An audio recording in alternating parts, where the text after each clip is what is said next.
शरण सद्गुरुला जाई चित्त ठेवी त्याचे पायी ऐका। आणि म्हणून महाराजांनी तुम्हाला उपदेश केला दादा, ऐका ऐका बरं, लक्ष द्या। महाराज म्हणतात बाबा या मंडपात आलेल्या लोकांसाठी उपदेश, या ठिकाणी बसलेल्या माणसाला उपदेश केला महाराज। परमार्थाची दशा आणि दिशा जर तुम्हाला जाणून घ्यायची असेल तर सद्गुरुला शरण गेलं पाहिजे, बरोबर। महाराज म्हणतात शरण सद्गुरूला गेलं पाहिजे, संताला शरण गेलं पाहिजे, साधूला शरण गेलं पाहिजे। महादेव प्रभूला या ठिकाणी स्वतःच्या जीवनाची अनुभूती व्यक्त करत असताना महादेव प्रभू संत तत्वापर्यंत पोहोचले महाराज। आणि संत तत्वापर्यंत गेल्याच्या नंतर महादेव प्रभूने स्वतःच्या पारमार्थिक जीवनाची अनुभूती घेतली। मला सांगा, तुम्ही सर्वजण शेतकरी आहात, शेतामध्ये सर्वजण महाराज पीक पेरतात, बी पेरतात, पीक घेतात। या सर्व शेतकऱ्यांच्या जीवनाचा विचार केला तर अत्यंत कष्टाची महाराज त्यांची ही गती असते। पण शेतकऱ्याच्या जीवनामध्ये महाराज जी काही गती असेल ती राम भरोसे असते, शिव भरोसे असते महाराज। ऐका, शेतकऱ्याचा व्यवसाय सोडून इतरत्र कोणताही व्यवसाय घ्या, प्रत्येक मनुष्य काही ना काही थोडं ना थोडं का होईना त्या ठिकाणी फायदा करून घेत असतो, बरोबर। शेतकरी असू द्या, महाराज म्हणतात बाबा व्यावसायिक असू द्या की महाराज असू द्या, प्रत्येक माणसं फायद्याच्या मागे आहेत। पण महाराज शेतकऱ्याचं जीवन हे निसर्गाच्या भरोशाला आहे। मग अशा शेतकऱ्याने महाराज या दिवसाचं, या उन्हाळ्याचं पीक पेरलं, भुईमुग नावाचं पीक या ठिकाणी घेतल्याच्या नंतर 3 महिन्याचं हे पीक आहे गुरुजी। आणि त्या 3 महिन्याच्या पिकामध्ये विचार केला तर त्यानं पहिल्या दिवशी पेरल्याच्या दिवशीपासून 3 महिने त्यानं शेतामध्ये आपलं वास्तव स्वरूप त्या ठिकाणी अधिष्ठान मांडलं। म्हणजे तो कुठेच गेला नाही, घरी नाही गेला, दारी नाही गेला, कुण्या पाहुण्याच्या घरी गेला नाही, कुण्या महाराज लग्नाला गेला नाही। त्याने एकच केलं, पेरलेल्या भुईमुगाला सांभाळण्याचं काम केलं। किती दिवस सांभाळलं? 2 महिने 29 दिवस सांभाळलं। ऐका, आणि 2 महिने 29 दिवस सांभाळल्याच्या नंतर आता उद्याला ते बहिमुख काढायचं आहे. उद्याला ते बहिमुख काढायचं आहे. आणि म्हणून सर्व गावातल्या महिला मंडळींना सांगितलं, माऊल्यांनो आमच्या शेतात भुईमुगाच्या शेंगा काढायला येता का? जाता का माऊल्या? तिसऱ्या हिशानं जाता. बरोबर, बटही देतो म्हणला पण चला. ऐका, येतो म्हणजे काही हरकत नाही. उद्या सकाळी ठीक 8 वाजता तुमच्या शेतामध्ये आम्ही सर्वजणी हजर राहतो. ऐका, आता मला सांगा, जो भुईमुग मारत त्याने मारत 3 महिने सांभाळला, कुणाला? भुईमुगाला सांभाळलं. कुणापासून? एक तर रोही, नाहीतर रानडुकर. 2 प्राणी तुमच्याकडे नसतील पण आमच्याकडे आहे. ऐका, या 2 प्राण्यांपासून सांभाळलं. 2 महिने 29 दिवस सांभाळलं. वेगवेगळ्या प्रकारचे बुजगावणे त्या रानात उभे केले. नाही तर महाराज शेताच्या कडेनं तार लावला आणि त्याला महाराज शॉर्ट सोडून दिला, लाईट सोडून दिली. असं किती दिवस? 2 महिने 29 दिवस. उद्याच्या दिवशी ती रास घरी येणार. बरोबर, ते फायदा होणार. योगायोगानं आदल्या दिवशी महाराज वारं वावून सुटलं, पाऊस आला आणि पावसामध्ये रात्रभर लाईट आली नाही. तेवढ्यामध्ये एका डुकरानं त्या रानामध्ये महाराज प्रवेश केला. ऐका, एका डुकराने रानामध्ये प्रवेश केल्याबरोबर महाराज त्या डुकरानं बघितलं, म्हणे महाराज आज लाईट नाही, शॉर्ट नाही, सर्किट नाही, काही नाही महाराज. आणि भुईमुगाच्या शेंगा ते एकदम नंबर 1 झाल्यात म्हणे. ते एकटं डुकर शेतात राहिला नाही. तो आपल्या घरी गेला, आपल्या बायकोला आणलं, आपल्या लेकराला आणलं, आपल्या सासऱ्याला आणलं, म्हणजे सगळ्या कुळाला महाराज सगळ्याला आणलं. ऐका, आणि अशा प्रकारे महाराज त्या ठिकाणी त्या रानामध्ये महाराज सर्व त्यांचे जे काही परिवार आहे सर्व महाराज 8-10 जण आले आणि सर्वांनी एक पात धरली. किती वाजता? संध्याकाळच्या 9ला पात धरली महाराज. सकाळच्या 5:30 पर्यंत अख्ख्या रानातला सर्व भुईमुग जो आहे ना महाराज, तो सर्व काही खाऊन घेतला. आणि सकाळी सगळ्या बाया भुईमुग काढायला आल्या. सगळ्या बाया रानामध्ये भुईमुग काढायला आल्याच्या नंतर किती शेंगा झाल्या असतील हो? किती शेंगा? बायांनी बघितलं, फक्त पाला राहिला होता महाराज, पाला. त्या बाया म्हणून लागले, मालक शेतकऱ्याला आम्हाला का शेंगाचा ते पाला असतो ना, ते भुईमुगाचा, ते वरचा पाला जमा करायला बोलवलं का? नाही हो म्हणे, भरपूर शेंगा होत्या पण रातच्या लाईनीनं गोळ केला. म्हणजे 2 महिने 29 दिवस शेती सांभाळली पण 1 दिवस महाराज त्या लाईनीनं गोळ केला, न सांभाळण्यात आलं. परिणाम महाराज डुकरांनी खाऊन घेतलं. तसं परमार्थ किती दिवस केला म्हणजे सिद्धीला गेला. ऐका, बालपणापासून आम्ही महाराज परमार्थाला लागलो.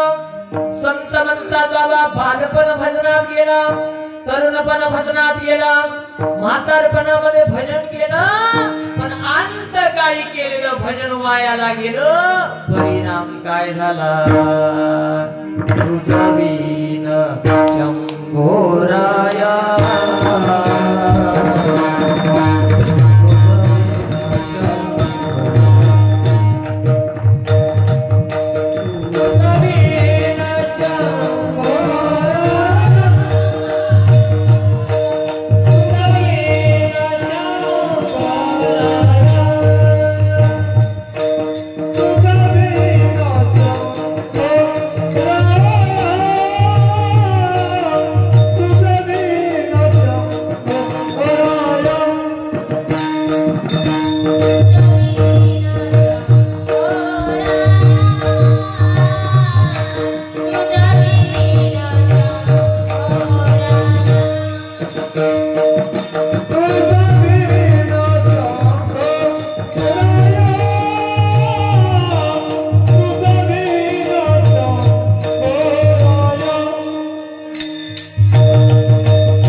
तुझं बीन शंभू राया आणि व्यर्थ जन्म गेला वाया. महाराज म्हणतात माणसानं केलेला व्यवसाय सिद्धीच झाला तो कधी तर केलेल्या परिहाराचा केलेल्या कष्टाचा क्षीण झाला म्हणजे समाधान झालं. ऐका, केलेल्या कर्माचा क्षीण झाला की दुःख होत असतं आणि केलेल्या कर्मामुळे चित्तामध्ये जी दशा प्राप्त होते त्याला समाधान असं म्हणतात.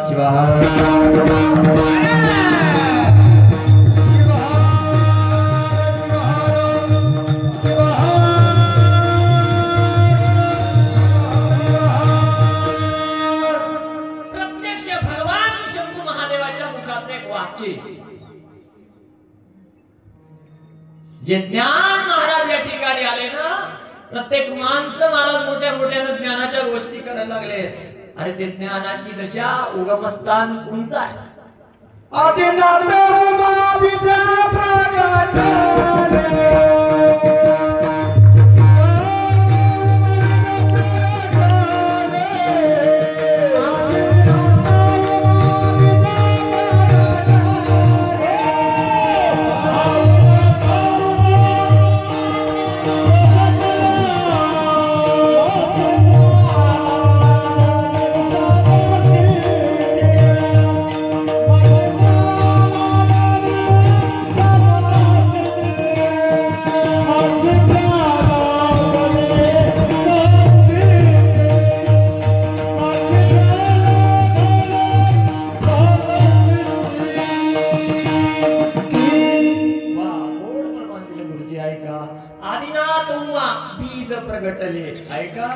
मच्छिंद्राला आदरे सहज स्थिती त्याला आगम म्हणतात.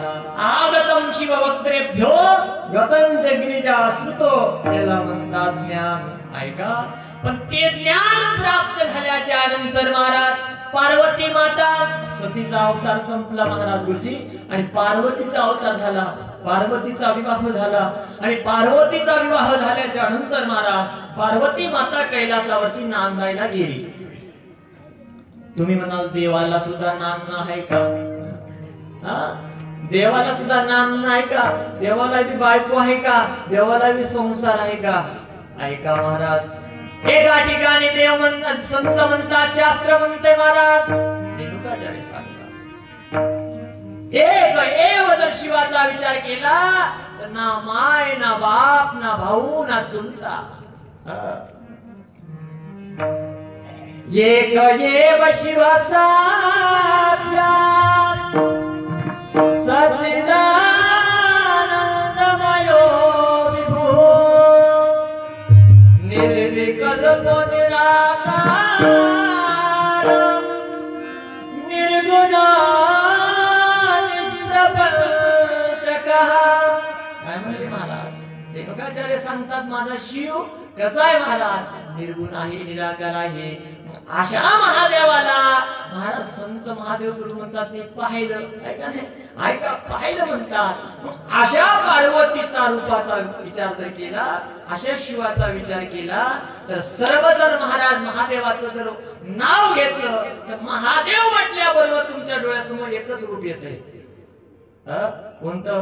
ज्यांच्या डोक्यावरती महाराज जटा आहेत, जटेतून गंगा वाहायला लागले, जटेवरती महाराज माथ्यावरती चंद्र आहे, हातामध्ये त्रिशूळ आहे, बरोबर? कर्पूर गौरम करुणावतारम संसार सारम, अशा प्रकारचं रूपाचं वर्णन. किंवा माझे हनुमान पावले म्हणतात हो बाबा हे लोक म्हणतात काय खोटं नाही, मी बघितलं प्रमथगणाची वेळी चंद्रगुडी देखीला भस्म शोभे सर्व आम्ही बघितलंय म्हणले महाराज. आता ऐका, महादेवाचा विचार केला तर सुरुवातीला या ब्रह्माचं या ब्रह्मांडाचं महाराज विचार जर केला तर महाराज बीजाचा विचार केला तर या सृष्टीचं एक रूप जर कोणतं होतं तर त्याला म्हणतात ओंकार, बरोबर? ओंकार बिंदू संयुक्तम नित्यं ध्यायन्ति योगिनाः मोक्षदं कामदं चैव ओंकाराय नमो नमः. आपण एकला एकला अनंत ब्रह्मांडे बिंबला. एकटा महादेव होता, मग त्या महादेवाला वाटलं, शिवाला वाटलं महाराज एकट्याचा खेळ काय कामाचा? आहे का नाही? अहो ऐका, एकट्यानं साधना केलेली वेगळी, एकट्यानं नामस्मरण केलेलं वेगळं, एकट्यानं पारायण केलेलं वेगळं आणि सगळ्याला घेऊन केलेलं वेगळं. बरोबर? साह्य होऊ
भजू कैलास नायका. आणि महाराज हे आपल्या इकडचं प्रमाण वारकरी संप्रदायामध्ये म्हणतात. महाराज म्हणतात एकमेका सहाय्य करू अवघा सुपंत, एकमेका सहाय्य करू अवघा धरून सुपंत. फरक काय हो याच्यात? आता महाराजांना अगोदर सांगितलं सहाय्य होऊन एकमेका भजू कैलास नाही का, आणि एकमेका सहाय्य करू अवघा धरू सुपंत. याच्यात फरक काय? सारखंच आहे महाराज, सारखं. महाराज म्हणतात सारखं कधी दिसतं? विवेक नावाची बुद्धी त्या ठिकाणी जागृत झाल्याच्या नंतर जी दृष्टी, जे तत्व कळतं ना, त्याला ज्ञान दृष्टी म्हणतात. ऐका, जोपर्यंत विवेकाची दृष्टी प्राप्त होत नाही, ज्ञान नावाची दृष्टी प्राप्त होत नाही, तोपर्यंत महाराज खरं कळत नाही. ऐका, त्या न्यायानं पार्वती माता बसली. पार्वती मातेनं महाराज विवाह झाल्याच्या नंतर पहिला प्रश्न विचारला महादेवाला, देवा शिवा शंकरा शंभो, गत जन्मामध्ये मला कळालं नव्हतं. ऐका, गत जन्मामध्ये सती अवतारामध्ये तिला कळालं नव्हतं. देव महाराज आपला पती जो आहे तो कोण आहे, सुरुवातीला अगोदर आपला पती ओळखावा, नंतर महाराज म्हणतात त्याचं सामर्थ्य ओळखल्याच्या नंतर त्याच्याकडून काहीतरी घ्यावं. महाराज जगताचा मालक आहे, आणि म्हणून त्या पार्वती मातेनं भगवान शिवाला एक प्रश्न विचारला, महादेवा एक विचारू का म्हणे. ऐका ऐका, या जगताचा विचार जर केला तर अख्खं शास्त्र, वेदांत, महाराज पुराण, सगळं काही शास्त्र या ठिकाणी संत वाङ्मय सांगतं की सगळ्या जगाची उत्पत्ती करता महाराज एक एक ईश्वर आहे, परमात्मा. तो शिव असू द्या, विठ्ठल असू द्या, महाराज विष्णू असू द्या, ज्याचे त्याचे नाव वेगळे. अनंत रूपे अनंत वेशे देखिले आत्यासे, महाराज म्हणतात बाप रखवा देवीवरून बांधली कैसी. देव एका रूपाचा नसते दादा, एका रूपाचा नसते दादा, आणि म्हणून अनंत रूपाने नटलेला शिव तू आहेस भगवंता. फक्त मला एक विचारायचं आहे. ऐका, या जगतामध्ये महाराज, या ठिकाणी महाराज जे काय तुम्ही एवढं विश्व घडलेलं आहे, घडवलेलं आहे, या विश्वामध्ये सर्वात अत्यंत महाराज आल्हाददायक सुख शांती विश्रांती प्रदान करणारं एखादं तत्व आम्हाला सांग. भगवान शंभू महादेवानं महाराज प्रश्न ऐकला. ऐका, आणि महाराज देवाला आवडला. कोणाला काय विचारावं, कसं विचारावं, किती विचारावं, याला सुद्धा महत्व आहे. ऐका, ज्याला खरंच जीवाची तळमळ करायची आहे ना महाराज, जीवाला खरंच उद्धार करून घ्यायचा आहे ना, त्यानं संताला काहीतरी विचारलं पाहिजे, महाराजाला काहीतरी विचारलं पाहिजे. ऐका, एकानं मला विचारलं घरी नेलं महाराज, आणि घरी नेल्याच्या नंतर म्हणजे स्वामी आहेत, वानू नाही गुणदोष जन्मवेश पाहिल्या, बसवलं, पाद्य पूजा झाली, सगळं काही झालं. झाल्यावर मला महाराज, मला तुम्हाला विचारायचं, म्हणजे पंचांग आणलं का? पंचांग उघडलं, सगळं काय झालं. 200 रुपयाची नोट काढली, 200ची नोट काढली आणि त्या पंचांगावर ठेवली. ठेवल्याच्या नंतर मला वाटलं विचारलं, कुंडली काही माझ्याकडे काही नवग्रह दशा आहे का, माझ्या परिवारावर काही अवकृपा झाली का, माझ्या पत्नीला काही दोष आहे का, घराला काही वास्तुदोष आहे का, याच्यात काय विचारलं असं वाटलं. त्यानं विचारलं, महाराज पंचांग उघडा, नेमकं सांगा उद्या कोणता आकडा लागेल. नेमका आकडा कोणता लागेल, त्यानं विचारलेला प्रश्न हा बरोबर आहे का चुकीचा आहे? महाराज, त्या ठिकाणी पंचांगात आकडे भरपूर असतात, पण ते आकडे जीवाचे देहाचे आकडे दूर करणारे असतात. त्या आकड्याचा विचार जर मी सांगितला तर मलाच आकडा येईल. शिवार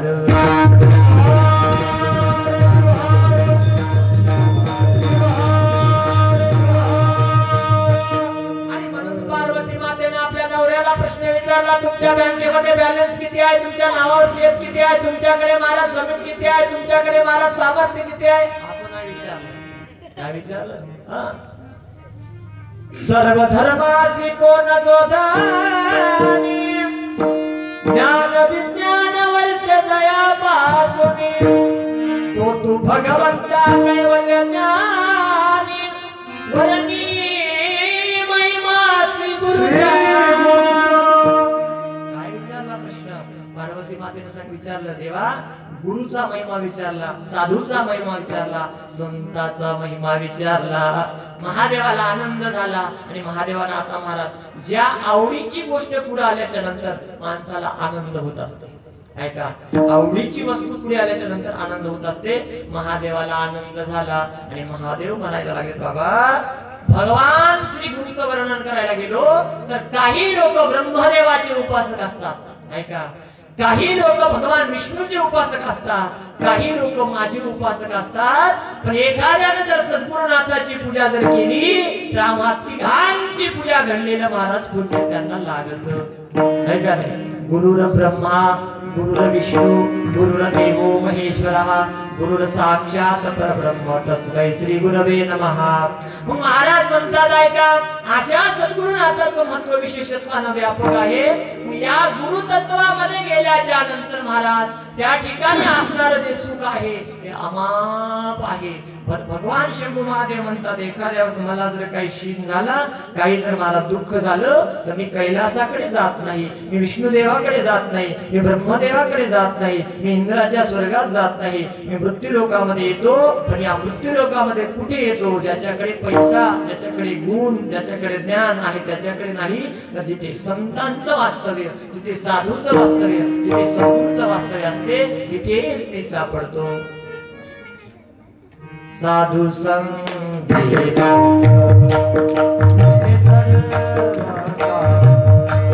साधु संगे लुटे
म्हणजे मोक्ष होते सर्व काळ आणि विश्रांतीचे गुण साधू जन ऐका. महाराज म्हणतात संत पार्वती मातेला जे सांगितले ते मनमत माऊली सांगतात मी कुठे, तर महाराज म्हणतात साधूच्या घरी आहे, संताच्या घरी आहे. मग आता ऐका, मग असा असणारा देव ईश्वर, या ईश्वराचा जर विचार केला तर पराही पश्चिमती मध्यमा वैखरी आणि वेद वाचाचारी या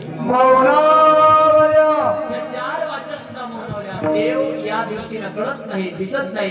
देव महाराज म्हणतात या कानानं त्याचं गुण ऐकता येत नाही, देवाचे गुण या मुखानं सांगता येत नाहीत, अवर्णनीय आहे. मग असा असणारा महाराज वेदाला उपनिषदाला न कळालेला भगवंत जर तुम्हाला जर कळवायचं असेल, जाणून घ्यायचं असेल, पाहायचं असेल तर महाराज म्हणतात बाबा त्या ठिकाणी अगोदर साधूकडे जावं लागतं, संताकडे जावं लागतं, गुरुकडे जावं लागतं. ऐका ऐका ऐका.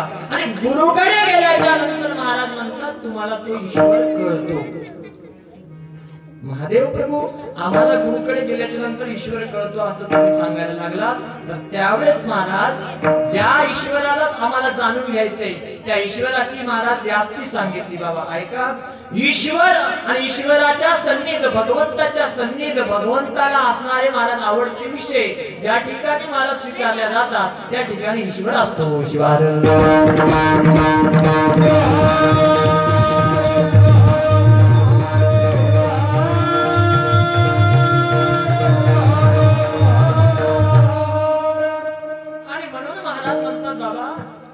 महादेव प्रभू म्हणतात असे बरेच संतांच्या घरी हुडकायला गेलो. ऐका ऐका, संत महादेव प्रभू महाराज एका ठिकाणी सेवा करत असताना, सेवाभाव करत असताना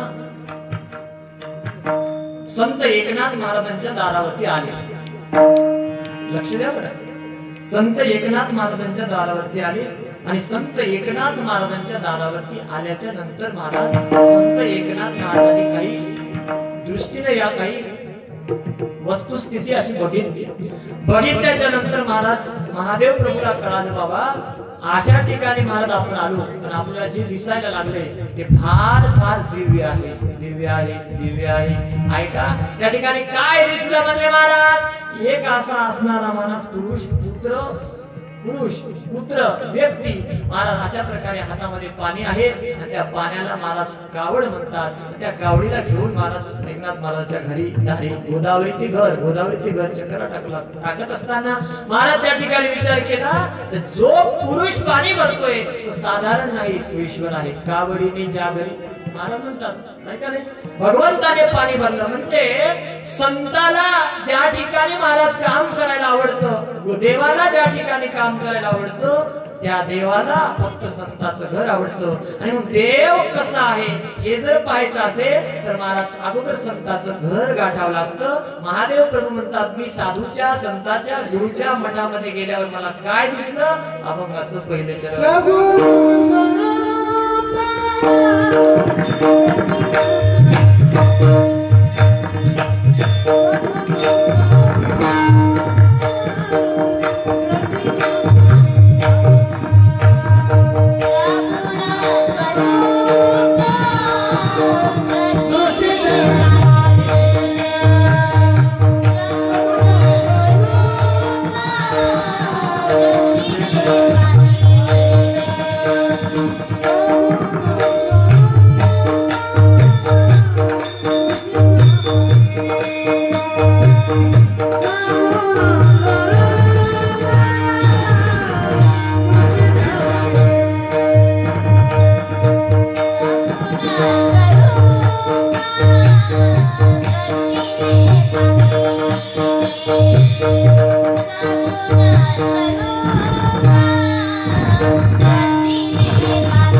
महाराजांनी इथपर्यंत महादेव प्रभूने प्रवास केला आणि सांगितलं, महाराज अनुभव व्यक्त केला. ऐका ऐका, अशा प्रकारे भरपूर कीर्तनाला गेलो, भरपूर महाराज कथेला गेलो, भरपूर संतांची सेवा केली, पण सर्वांच्या सोबत राहिल्याच्या नंतर मला जे प्राप्त झालं त्याला समाधान म्हणतात. महाराज तुम्ही समाधानी दिसायला लागलात. का समाधान आहे तर स्वरूपाची जाण मला झाली. महाराज म्हणतात स्वरूप, रूप वेगळं आणि स्वरूप वेगळं. रूप बदलणारं असतं आणि स्वरूप एकच असतं. रूप अनेक असतात, स्वरूप एकच असतं. देह बदलणारे असतात पण आत्मा बदलणारा नसतो. महाराज म्हणतात, महादेव प्रभू म्हणतात, मी संतांच्या गुरुच्या साधूच्या जवळ गेलो आणि त्या साधूच्या कृपेच्या द्वारा मला जे प्राप्त झालं, जे काही मी पाहिले, पाहिल्याच्या नंतर मला जे दिसले, दिसल्याच्या नंतर महाराज मला जी वृत्ती प्राप्त झाली, वृत्ती पालटून जाय आणि चित्त समाधान, वृत्ती बदलली. महाराज आता ऐका ऐका, महादेव प्रभू तुम्ही त्यांच्याकडे गेल्याच्या नंतर कसं पाहिलं? आता साधूकडे गेल्याच्या नंतर तुम्हाला जर ते देव पाहायचा आहे, बरोबर, महाराज आम्हाला देव दाखवा, महाराज आम्हाला देव दाखवा, महाराज आम्हाला देव दाखवा, डायरेक्ट म्हणल्यावर देव दिसतंय का? नाही नाही. ऐका, त्याच्यासाठी महाराज म्हणतात, साधू म्हणतात, बाबा संत अगोदर बघतात हे भामट आहे का एकनिष्ठ आहे. ऐका नाही, संतांची कृपा जीवावर होते हे मान्य करावे लागते. परमार्थाची या ठिकाणी दशा आणि दिशा सांगितली. परमार्थात आल्याच्या नंतर कोणतंच कार्य वाया जात नाही. ऐका, बळजबरी नगरी परमार्थात येऊन बसले तरी लाभच आहे महाराज. आणि महाराज मनाने जर परमार्थ केला तर आपल्या मनाचा निश्चय हा झाला, परंतु आला ऐसे नाही. मनाने जर परमार्थ करायला गेला तर चित्तापर्यंत अनुभूती समाधानाची येते. बळजबरीने एखाद्या परमार्थात आल्याच्या नंतर काय प्राप्त होते ऐका. शिवार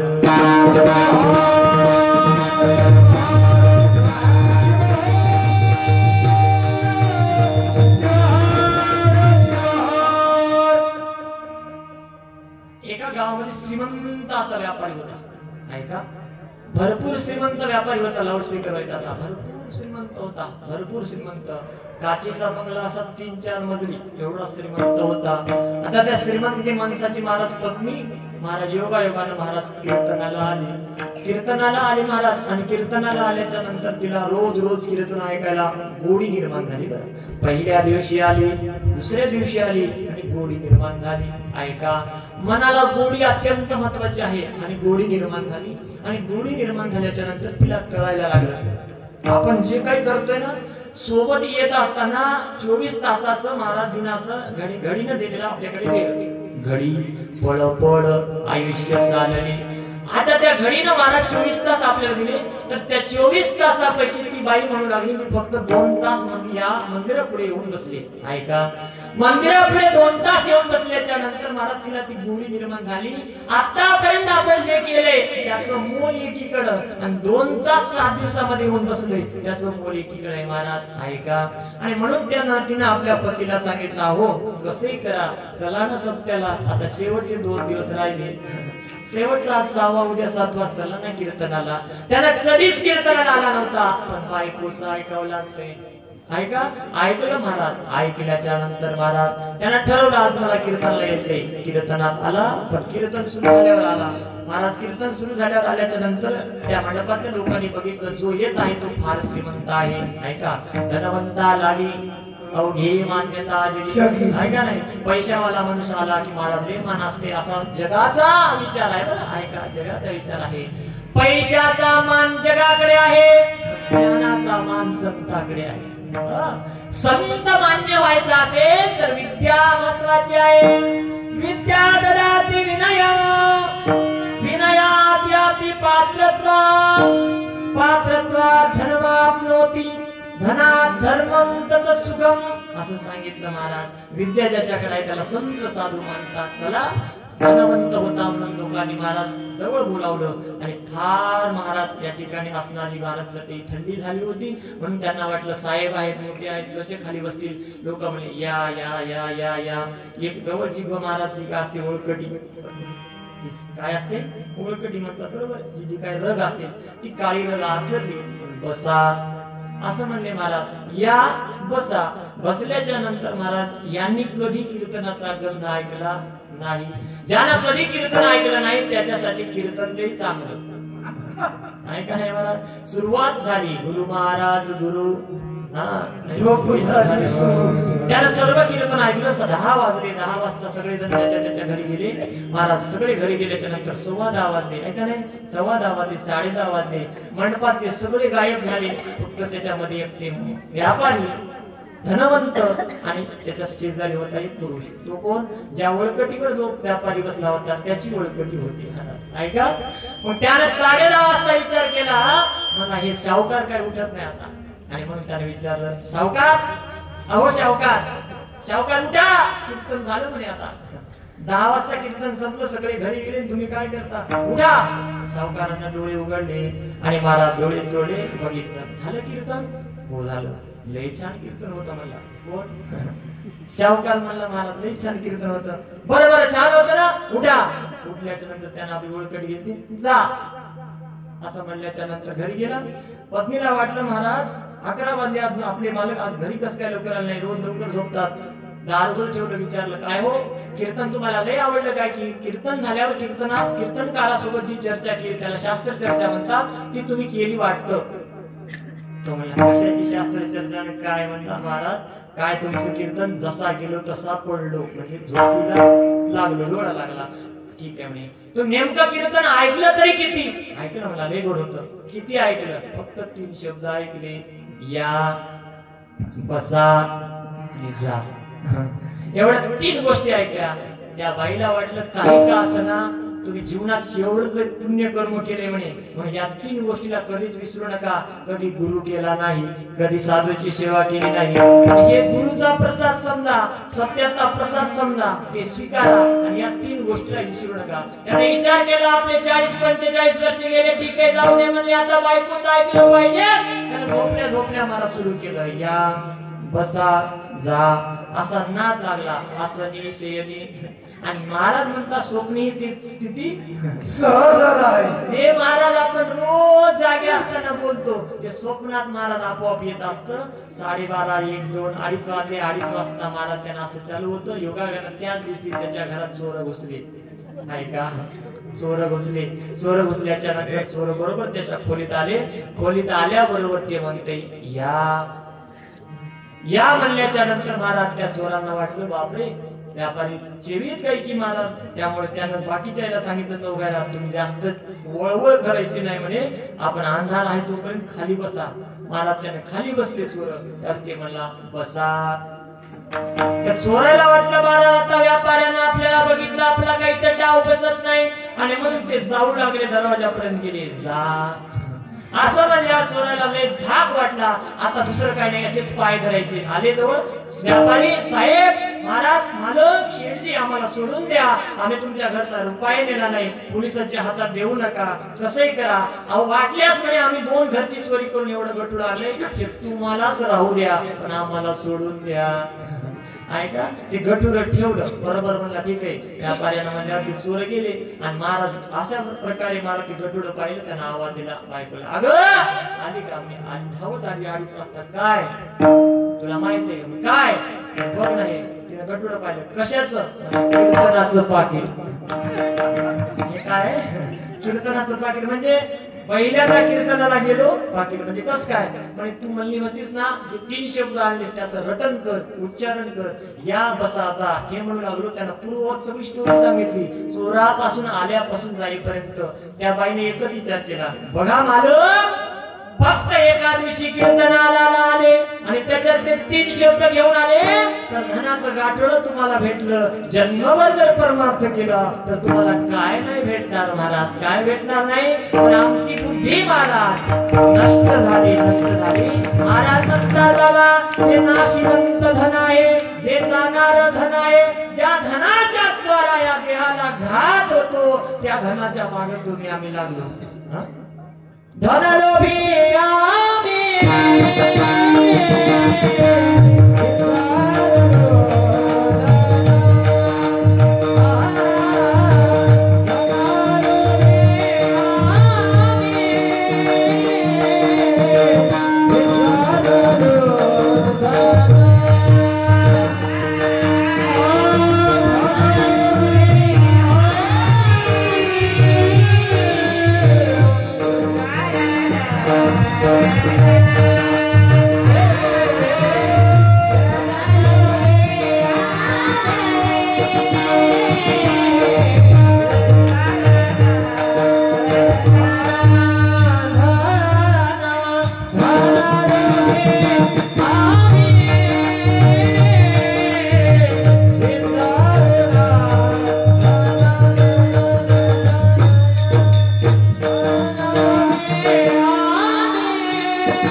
धनलोभी आम्ही आणि विसरलो धना. कोणत्या धनाला?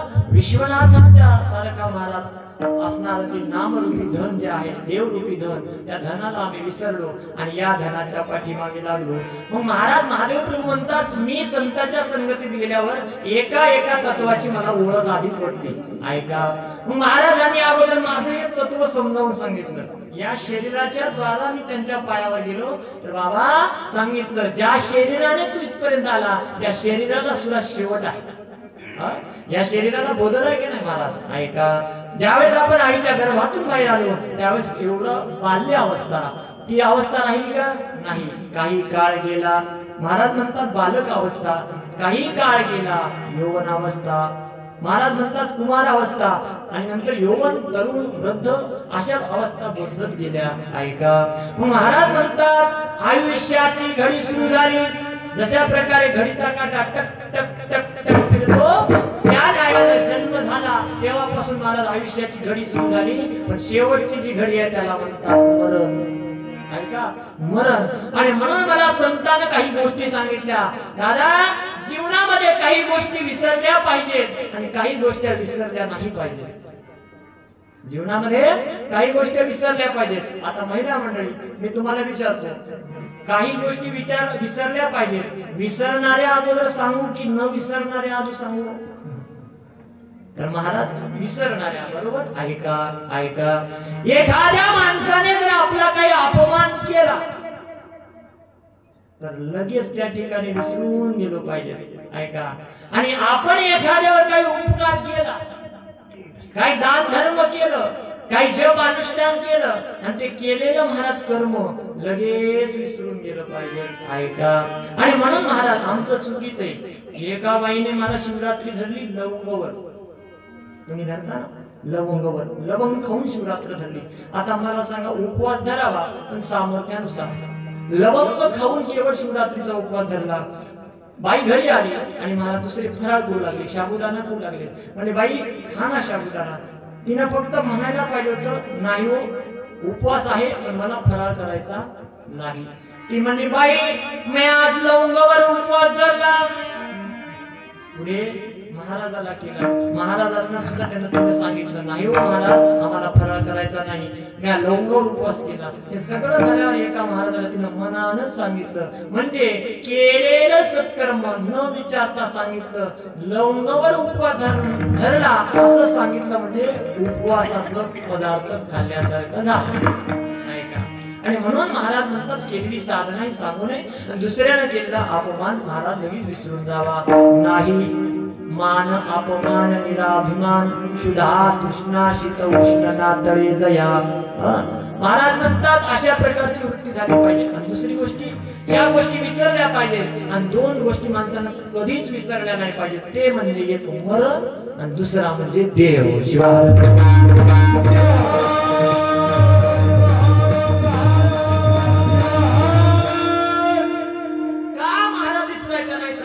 साधूने मला सांगितलं मरणाकडे जर तुझं रोज रोज रोज नित्य लक्ष असेल तर महाराज म्हणतात या इंद्रियाच्या द्वारा जे कर्म आहे ना ते कर्म महाराज सुकृता पर्यंत जात असतात.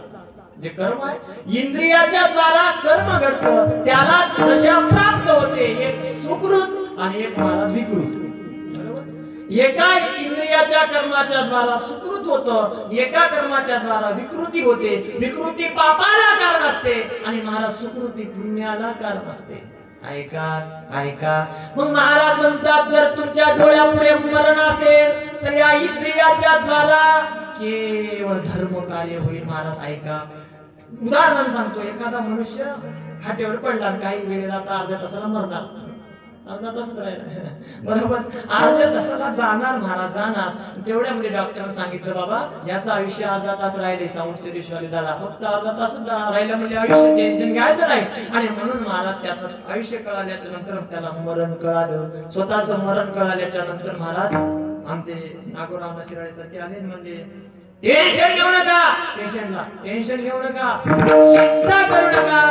माझ्यापर्यंत आतापर्यंत जे काय मी काही सप्ताह कीर्तन करून महाराज कष्ट करून जे काय महाराज ऐवज प्राप्त झाला धन मिळालेला आहे ते उद्या सगळं तुमच्या खात्यावर फोन पे न पाठवा असं तुम्ही त्याला म्हणले. आता जे मरणार आहे अर्ध्या तासात त्याला तुम्ही सर्व पैसा देऊ लागले. तुमचं पैसा देणं त्यानं ऐकलं. मग ऐकल्याच्या नंतर त्याचं चित्त तुमच्या पैशाकडे जाईल का त्याच्या मरणाकडे जाईल ते विचार करेल. महाराज अर्धा तास माझ्याकडे राहिला आणि यांचा किती जरी पैसा असेल तर अर्ध्या तासापर्यंत माझ्या काय कामाचा. नको तुमचा पैसा. काही म्हणले महाराज संपत्ती नाही, मान ज्ञान उपदेश या सगळ्या गोष्टी महाराज त्या ठिकाणी गौण ठरतात. म्हणजे मरण ओळखल्याच्या नंतर कर्म चांगलं होतं, वृत्ती बदलून जाते. तसं संत म्हणतात एकदा जर तुम्ही रोज रोज रोज मरणाचं स्मरण करू लागले तर कुणाचा द्वेष तुमच्याकडून होणार नाही, कुणाला मारण तुमच्याकडून होणार नाही, तुम्हाला तुमच्याकडून कुणाला शिव्या होणार नाही, सुखरूप झाल्याशिवाय राहत नाही. महाराज म्हणतात हे झालं मरण. आणि मरणाला एक ओळखायचं आणि दुसरी आहे देवाला महाराज रोज रोज स्मरण करायचं. ऐका ऐका. देवाला आम्ही रोज आठवलं तर आम्हाला फायदा काय तर महाराज म्हणतात एखाद्याचं मरण जर अधोमरण असेल ऐका एखाद्याचं आयुष्य जर महाराज अर्धवट असेल तर आयुष्य अर्धवट असणाऱ्या त्या माणसाचं आयुष्य लांबवण्याचं खातं हे देवापर्यंत असतं. आणि म्हणून महाराज सुख शांती समाधान आनंद ह्या गोष्टी जर पाहिजेत असेल केवळ देवापर्यंत आहे. आणि म्हणून त्या देवाला जवळ करायचंय. मग आता ऐका महाराज म्हणतात देवाला जवळ करण्याकरता काय करावं लागतं. आता देवाला जवळ करायचं म्हणजे काय करायचंय? जे देवाला आवडते तेच करायचंय महाराज। देवाला काय आवडते महाराज? ज्या ठिकाणी महाराज कथा कीर्तन भजन पूजन आहे अशा ठिकाणी महाराज जे भक्त केवळ एका अट्टहासाने भजन करतात अशा ठिकाणी देवाला आवडतं। आणि म्हणून तुम्ही एकच करा, नामसार नामसार तरती पार भवशक्यो। एकच करा महाराज, नामस्मरण करा। आणि म्हणून महाराज अशा प्रकारचं सतत जो उठता बैसता जागता महाराज नामस्मरण करतो ना, अशांच्याच कडे महाराज देव अंकित असतो। आणि तोच प्राणी या कलियुगात धन्य आहे। अभंगाचं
महाराज म्हणतात बाबा तोची प्राणी धन्यवंत आणि तोची प्राणी पुण्यवंत। ऐका, धन्यवंत धन्यता एका ठिकाणी दिली आणि पुण्यवंताचं लक्षण सांगितलं। या जगामध्ये महादेव प्रभूंना या दोनच शब्दात सगळ्या जगाच्या माणसाचा न्याय निवाडा करून टाकला। काय म्हणले? काही माणसं धन्यतेच्या मागे आहेत आणि काही माणसं पुण्यवंताच्या मागे आहेत। ऐका ऐका, धन्यता म्हणजे काय? तर धन्यतेला समानार्थी शब्द आहे मान्यता। धन्यता मान्यता। महाराज म्हणतात मान्यता प्राप्त असणारे धन्यतेपर्यंत जातात, पण ती मान्यता नेमकी कोणाची आहे? माणसाची की देवाची, राक्षसाची की संताची? ऐका, आणि म्हणून महाराज म्हणतात जे राक्षसाला मान्य झाले ते धुळीत मिळाले, जे माणसाला मान्य झाले ते धुळीत मिळाले। महाराज म्हणतात तुम्ही देव मान्य व्हा आणि संत मान्य व्हा. ऐका, संत मान्य होण्यासाठी आणि देव मान्य होण्यासाठी तुम्हाला काय करावं लागल? महाराज म्हणतात काहीच करायची गरज नाही. निरपेक्षम मुनीम शांतम निर्वैरम समदर्शिनाः अनुरज्याम्यहं नित्यम पुण्यम निग्ररेणुभिः. देव त्याच्या चरणाची धूळ शोधण्याचा प्रयत्न करतो. त्याच्याच कोण? जो निरपेक्ष आहे. निरपेक्ष आहे. निरपेक्षता आणि सापेक्षता या दोन प्रकारामध्ये आहे. जगामध्ये 90% माणसं दोनच गोष्टीत गुंतले. ऐका, तरुण अवस्थेपर्यंतची अवस्था त्यांची आसक्ती वेगळी आणि तरुण अवस्थेपासून माध्यान्ह वृद्ध अवस्थेपर्यंतची आसक्ती वेगळी. ऐका, जोपर्यंत महाराज या इंद्रियाला चाहूल लागली विषयाची, तेव्हापासून त्याच्या इंद्रियाची आसक्ती सांगितली श्रीनाम का. आणि म्हणून महाराज काही या आसक्तीमध्ये गुंतले आणि काही धनाच्या आसक्तीमध्ये गुंतले. पण संत म्हणतात बाबा, जे देव मान्य असतात, जे साधू मान्य असतात, या दोन्ही गोष्टीला बाजूला सारतात आणि पुढे निघून जातात. परश्री माता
ज्यांनी महाराज या डोळ्यानं जी स्त्री पाहिली, तिला आई म्हणून हाक मारली, ते धन्यतेपर्यंत पोहोचला आणि पुण्याच्या राशी त्याच्या खात्यामध्ये पडल्या. दुसरी गोष्ट, वाटेवर जर धन पडले असता आणि त्याशी कुणी धनी नसता, महाराज म्हणतात ना, वाटेवर जर धन पडलं आणि ते जर आपलं नसेल तर महाराज म्हणतात त्याला सोडून पुढे पाऊल टाकतो, तो धन्य आहे आणि पुण्यवंत आहे. आणि तिसरी गोष्ट, एखादा मनुष्य महाराज वाटेनं जात असेल आणि पुढे त्याच्या डोळ्यासमोर एखाद्याला पीडा होत असेल तर त्याच्या पीडेचं हरण जर करण्याची वृत्ती त्याची जर असेल तर तो धन्य आहे आणि पुण्य आहे. ऐका, ऐका, या कलियुगामध्ये या तिन्ही गोष्टी गौण झाल्या महाराज. ऐका, गौण झाल्या.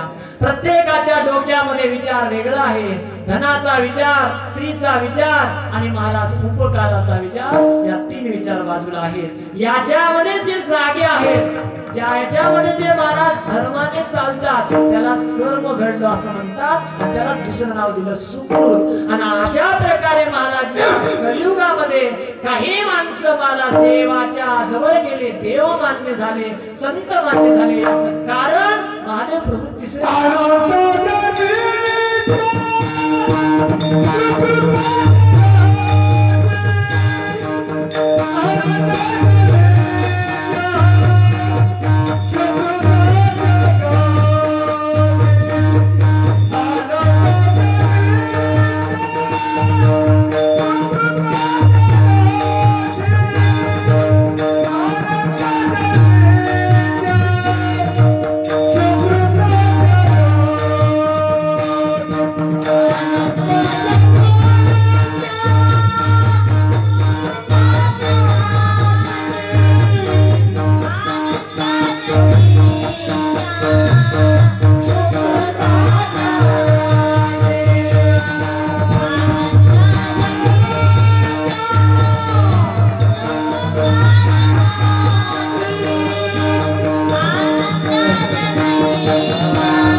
शंकर हे नाम वदे ज्याची वाणी धन्य तुझे प्राणी पुण्यवंत अनंत जन्माच्या सुकृताच्या गाठी तिने दुर्जटी मित्र केला शंकर हे नाम वदे ज्याची वाणी धन्य तुझे प्राणी पुण्यवंत पूर्वार्ध संपलेला आहे 9:53 मिनिटं झाले नियमानं 7च मिनिटं राहिलेत आता त्याच 7च मिनिटांमध्ये महाराज शेवटच्या चरणाला यायचं ऐका आता धावत्या बातम्या ठळक बातम्या ऐका महाराज सुकृताचा मित्र उदय बरोबर महाराज सुकृत उदयाला आल्याच्या नंतर महाराज आपोआप सुखाची प्राप्ती आहे समाधानाची प्राप्ती आहे शांतीची प्राप्ती आहे मग त्या सुकृताचा उदय झाला की सगळे रस्ते असे मोकळे होतात मग त्या सुकृताला महाराज फलीभूत करायचं असेल तर त्याला काय करावं लागतं जोपासावं लागतं महाराज सुकृताला जर जोपासायचं असेल तर सुकृताला कुलूप लावणार अशा प्रकारे सुकृतावर महाराज स्वतःचं वर्चस्व प्राप्त करणारा त्या कुलपाची चावी जर कोणती असेल तर त्याला संस्कार म्हणतात ऐका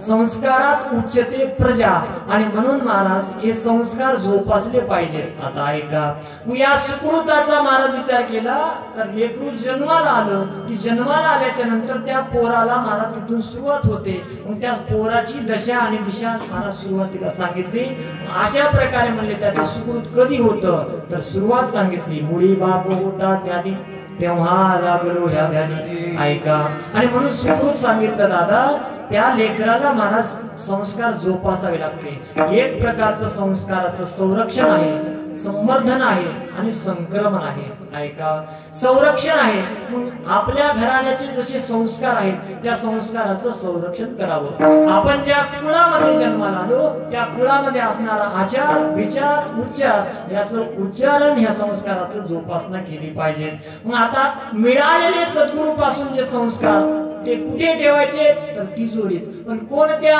हृदयातल्या तिजोरीत देहाची तिजोरी भक्तीचाच ठेवा अशा तिजोरीत ठेवायचे मग महाराज म्हणतात त्या लेकराला संस्कार देत असताना सुरुवात आई आणि वडील सांगितली ऐका महाराज आपल्या घरी जर संस्काराचं संवर्धन होत असेल संरक्षण होत असेल तर महाराज त्या ठिकाणी संक्रमणापर्यंत ते पोहोचतात म्हणजे धर्मापर्यंत पोहोचतात पण घरचं वातावरण जर महाराज दूषित असेल संक्रमित असेल तर महाराज म्हणतात त्या ठिकाणी संवर्धन होणार नाही वडिलाग्रगण्य क्रिया टाकीते नेनते तैसेची वर्तिते मनोनी न टाकीजे अधिक स्थिती वाररुदे संयमे अगोदर वडिलांनी ते त्या ठिकाणी क्रिया करावी लागते आणि काही ठिकाणी महाराज कुळानुसार महाराज संस्कार असतात बदलतात आणि काही ठिकाणी स्थळानुसार महाराज संस्कार बदलतात। महाराज म्हणतात तुम्ही जे स्थळ निर्माण केले किंवा महाराज हाताळले जवळ केले, तुम्ही जर प्रपंच नावाचं जर स्थळ जवळ केलं तर तुमची फजिती आहे। प्रपंच अनित्य अनित्य खोटे खोटे माया कृत्य। मग महाराज म्हणतात तुम्ही जर स्थळ जर सत्संगाचं जवळ केलं तर धरी इच्छा सत्संगाची बहु आवडी ज्ञान सेवन असे सद्विद्येचे आणि सद्गुरूचे। आणि म्हणून महाराज म्हणतात मी शेवटचा दृष्टांत सांगितला आणि शेवटच्या चरणाने ऐका। एका माणसाकडे 2 पोपट होते, एका माणसाकडे 2 पोपट होते, त्याला लई पैशाची गरज पडली। ऐका, फार पैशाची गरज पडली, त्याने विचार केला काय करावं काय करावं। त्यानं पिंजऱ्यात पाहिलं पोपटे, त्यानं उचलला पिंजरा आणि बाजारात मांडला। मला पोपट विकायचे म्हणला आणि म्हणून महाराज पैशाची गरज असल्यावर लोक काय विकतील काय सांगता येत नाही का। आणि म्हणून त्या ठिकाणी पिंजरा मांडला, पोपट घ्या पोपट, पोपट घ्या पोपट। ठीक आहे महाराज। एक साधारण सज्जन माणसाला सज्जनाने विचारलं बाबा किती रुपयाला आहे? म्हणजे बाबा दुसऱ्याला 100ला, पण तू 50ला घेऊन जाय, चांगला दिसायला म्हणून। ऐका, त्याला 50ला पोपट दिला, एकच पोपट राहिला। दिवसभर बाजारात बसला, शेवटच्या टप्प्याला एक आला आणि एकानं महाराज विचारलं काय गोड पोपट दिसतंय, काय सुंदर पोपट दिसतंय, काय चांगला पोपट दिसतंय, केवढ्याला दिला? ते मला 100ला। त्याला घ्यायचाच होता, तो मला 1000 रुपये घे पण मलाच घे। त्याने विचार केला 1000 आले, पहिल्याला 100 दिले आणि 1000 आणि 1000 घेतून पोपट दिला। पोपट दिल्याच्या नंतर महाराज ज्यांना पोपट त्याने विकला, काही काळ गेला आणि काही काळाच्या नंतर मला त्याला वाटलं चला आपण तर विकलेत, पण आठवण आली आपल्या पोपटाची। आणि म्हणून मला त्यानं आपल्या पोपटाला हुडकायचा प्रयत्न केला, भेटायचा प्रयत्न केला। एकाच गावात ते 2 पोपट होते, एकाचं घर या कोणत्याला, एकाचं घर त्या कोणत्याला। पहिल्याला 100 रुपयाला ज्याला पोपट विकला त्याच्या घरची परिस्थिती पाहू, त्याच्या पोपटाची दशा पाहू म्हणून गेला। दारामध्ये अंगणामध्ये हिवाळ्याचा होता महाराज। त्या ठिकाणी महाराज त्या पोपटाला पाहिला, बरोबर त्याने असं पोपट पाहिला आणि त्या माणसाला म्हणतो या शिवशरणात राम राम बसा। आणि अशा प्रकारे बसल्याच्या नंतर महाराज सुंदर अशा प्रकारे शिवपाठ हरिपाठ जे काही स्तोत्र असेल ते सगळे वधू लागला। कशाचा परिणाम? संगतीचा। ते मला चांगले 1000वाल्याच्या घरी जाऊ म्हणजे 1000च्या घरी गेल्याच्या नंतर महाराज त्याला दारात गेल्या गेल्या महाराज ऐकू आलं हाना मारा आणि तोडा। कारण ज्याला ऐकला होता तो कसायाचं घर होतं महाराज, आणि ज्याच्याकडे पहिल्यांदा गेलतात ते सज्जनाचं साधूचं घर होतं। संत म्हणतात, महादेव प्रभू म्हणतात बाबा एखाद्या वेळेस एखाद्या दुर्जनाच्या घरी जर मिष्टान्न जरी खायला असेल तर तिथं खाऊ नका, आणि एखाद्याच्या घरी जर कन्या जरी खायला असतील तर तिथे खा, कारण सज्जनाच्या घरचा अन्न प्रसाद असतं आणि दुर्जनाच्या घरचा अन्न विष असतं। सज्जनाच्या संगतीमध्ये महाराज आनंद शांती समाधान असते आणि खळाची संगती दुःखाची कारण। आणि म्हणून महाराज जिथे सज्जन असतात तिथे शांती समाधान, जिथे समाधान तिथे देव, आणि म्हणून म्हणले धरा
महादेव आणि धरासंत संघ तिने उमारंग ओळखिला या न्यायाने महाराज बोलता बोलता या संत शिरोमणी राजयोगी महादेव प्रभू यांच्या अभंगावरती वक्तव्य करण्याचा मी प्रयत्न केला। पुनश्च एकदा सर्व ग्रामस्थांच्या वतीने माझ्यापर्यंत आलेली शिवा म्हणून सर्व शिवभक्त हरिभक्त मंडळींच्या हृदय कमलातील शिवज्योतीला वंदन। सुंदर कलाकार गायनाचार्य मृदंगाचार्य हार्मोनियम वादक सुंदर साऊंड सिस्टीम या सर्वांना धन्यता।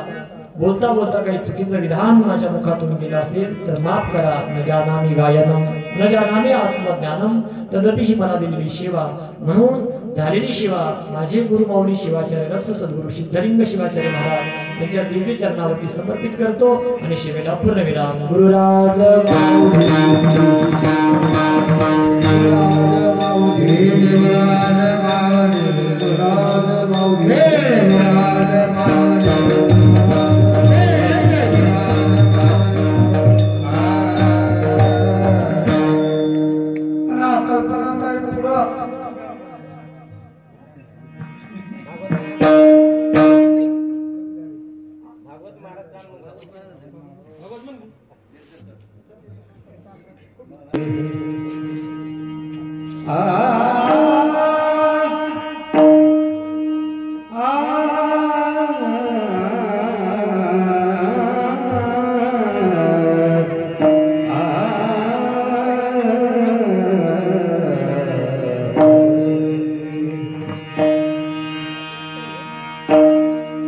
महादेव माने